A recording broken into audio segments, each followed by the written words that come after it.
Hello! Today I've got another type of video for you, one that I don't often do, namely a camera comparison. Just to start off with, I'm not a very technical person. I don't know any technical details about cameras. I am not a photographer or anything. I just happen to have two different cameras by now because I used to, of course, always use this one, the Nikon L820. And recently I've bought a new camera which I'm filming with right now, which I've been filming with since the start of this year pretty much. Which is the Nikon D5200. Which is a way, more expensive and better camera. I hope that's, visible, yeah. But yeah, I thought I'd just do a comparison just as a person, not as a, technical person, not as a person who actually knows stuff about cameras, but just as a person who happens to use a camera. Because when I was thinking about buying a new camera, it really helped me to look at videos from other YouTubers, how they pick their camera, because, like, it is expensive and I did want to think it through before, actually buying a new one. So yeah, I thought I'd just tell you how I feel about these two cameras in comparison, and yeah, I hope it will be useful to some of you who might actually be, thinking about buying a new camera.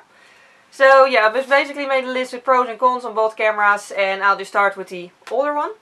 So one of the pros of it is, of course, that it's cheaper. It's way cheaper than the other one. This one I bought at bol.com in the Netherlands here. But this one was 175 euros on average. I actually bought it during a sale for 120 euros, which included a camera bag and also a memory card, so that was a pretty good deal. But yeah, on its own is about between 170 and 175 euros. Which in my opinion doesn't make it very cheap per se, because that's still quite a lot of money. But for a camera it's not actually all that cheap. It's not a one of those cameras where you can like switch the lenses. It does have a lens that's just attached to it. But what I do like about it is there's a whole lot of settings. So basically you don't need to know a whole lot of stuff about cameras to use this camera, because it just has a setting for things like, portrait and landscape and cats. That's probably, pet setting, not just cats. And food and museums and fireworks shows and black and white and yeah, basically anything. So that's pretty easy, because you don't need to know a whole lot about camera settings to use this camera. Also, it's quite small and light. Honestly, when I just bought it, I was like, whoa, this is heavy, because it was my first true camera. Like when I started my YouTube channel, I used a webcam, and then later on I moved on to an old camcorder with one of those, like, those old camcorders with tapes in it, which is pretty much hell to try to put on a laptop, really, because it's just not meant to be done. Which eventually worked, but then I realized I could also just buy a camera that makes life easier. So then I bought this one, yeah. So yeah, basically compared to all the older cameras that I used to use, this one was quite a bit heavier, but now compared to the more bigger one, it is obviously smaller and lighter, so it is more handy to just bring along, and I shouldn't be shaking it like that.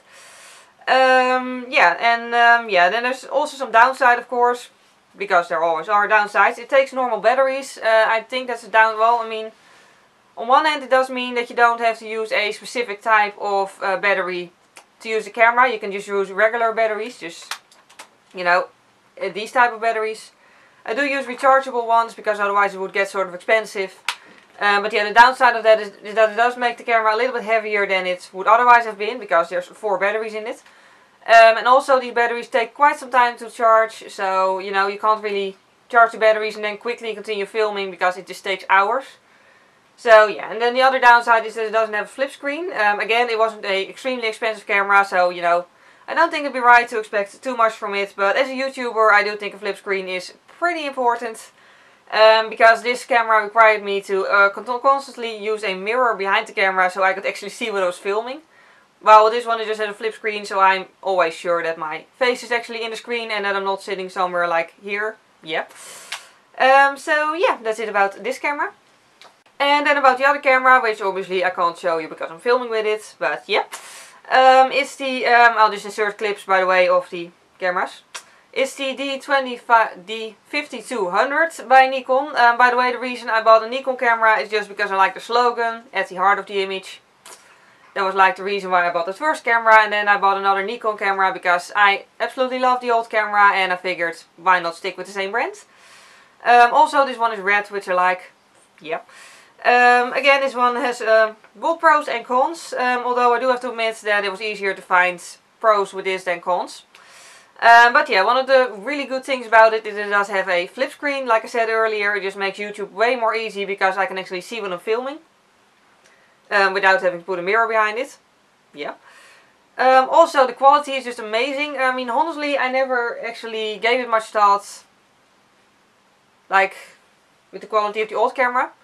Because, you know, compared to what I used to use, the camera has an amazing quality. But now that I'm using this one, I know that this one is even better. So yeah, basically, like, the image even when filming is way sharper. It puts way more difference between the background and the foreground. You get what I mean? Yeah, and also with photos. The photos are like huge on the computer. So, you know, I'm not a photographer, so it's not as if I actually need them to be completely enormous. But if I want to edit a photo, it does make it a lot easier because they're just as sharp as they can possibly be. Also, it has very many settings, which is both a plus and a not so good thing, I guess. I mean, it depends on how technical you are. I'm not very technical, so I still need to use the manual very often. Because, you know, it has very many settings. You can pretty much do anything with this camera. It's just a really good camera. But it's way more complicated than the other one because you actually can do a lot of stuff yourself. Like, it has less preset settings and more like that you can just, you know, just do everything yourself, and just how much light it takes and how long it takes to take a photo, things like that.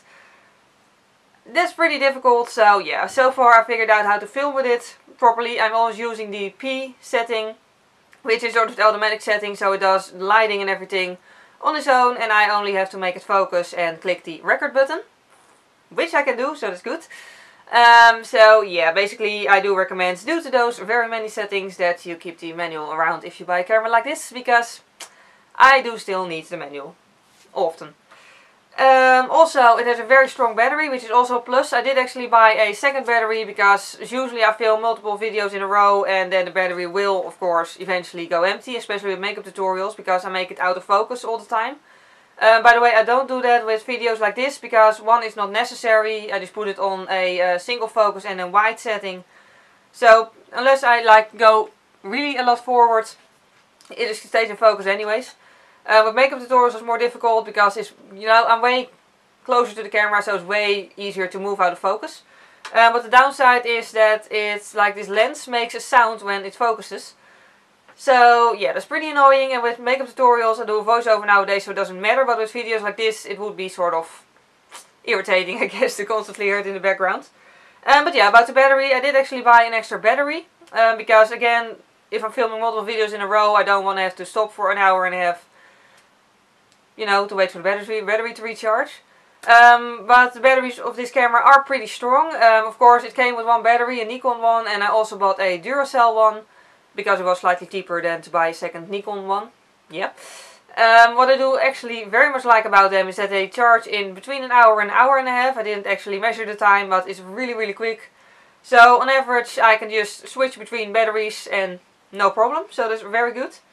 Also, it has a microphone output, which I actually planned on using, and then I figured that the sounds that this camera records on its own is actually really good, so I didn't. Might still buy a camera for my laptop, or buy a microphone for my laptop for the voiceovers, because there is a very distinct difference in quality now between the stuff that the camera records and the voiceovers that are recorded by just talking to my laptop. Because it does have a built-in microphone on my laptop, but it's not very good. But yeah, it has that output. It has a lot of outputs, by the way, but again, I'm not a very technical person, so if you want to know what sort of outputs it has and what's there for, then you should probably look it up at a web shop or something where they actually know what they're talking about. And yeah, the two downsides I could come up with is, of course, it's more expensive. It was 500 euros, and that's really, really expensive. I did actually buy it along with the lens. That's one thing to keep in mind when buying a camera like this. If you don't have any lenses, then it's not a very good idea to just buy the body of the camera, because you can't do anything without a lens. And this one actually came with a lens. And yeah, also, of course, it's also always a thing that you always have to buy a memory card for it. So that makes it slightly more expensive. So yeah, basically it's expensive. I had to save up for like almost a year to buy this camera, but I do think it's worth it. And of course it's heavier and bigger than a smaller camera would be. So, you know, when carrying it around and taking photos is It's going to be a little bit more heavy, but nothing extreme.